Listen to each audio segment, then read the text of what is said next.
Здравейте, скъпи приятели! Намирам се на едно интересно място. На входа съм на Баткунския манастир Свети Петър и Павел. Това е единственият родопски манастир, който се намира в Пазарджишка област. Намира се на 12 км от град Пазарджик и на километър и половина от село Баткун, което в момента е част от село Пателеница. В полите на Западните Родопи.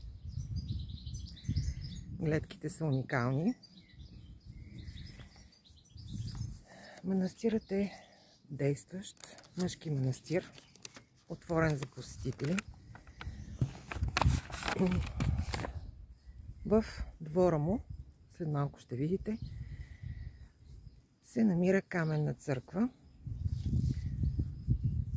която на западната си фасада има камбанария.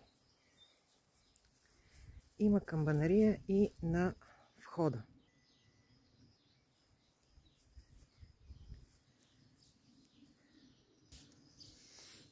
С влизането в манастирските порти се вижда обширен двор, каменната църква, прилежащи стопански сгради и жилищни сгради. Според исторически източници, манастирът е построен 11-12 век, бил е опожаряван, разрушаван и отново църквата е възстановена. Тук в обиколката си в Пазарджишкия регион е идвал Васил Левски. Тук е отсядал и българския възрожденски художник Станислав Доспевски, като е изрисувал 4 икони по време на престоя си тук. През 1870 година каменната църква е възстановена и до днес е в този вид. По време на комунистическия режим едно от сградите вътре в манастирския двор е използвана за клиника за душевно болни. В момента е отворен за посетители, както вече казах. Интерес представлява иконостаса в църквата, който се счита за възрожденски резбован шедьовър. Смята се, че датира от 1809 година. Друг интересен факт е старата лоза и след малко ще ви я покажа.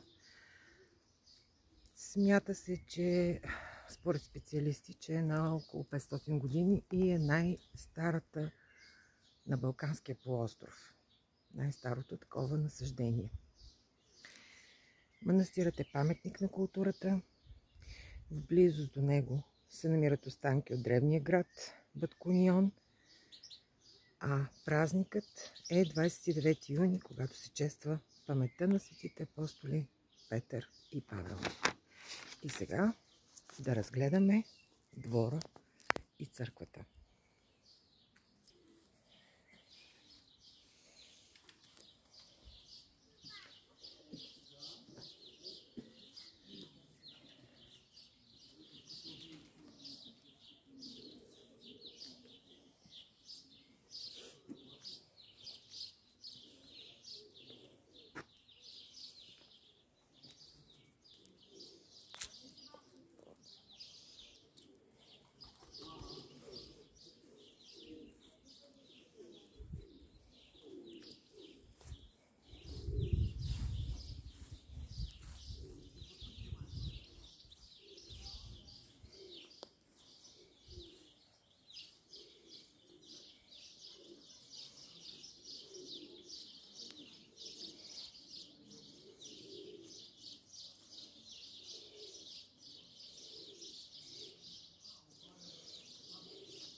Видяхте старата лоза?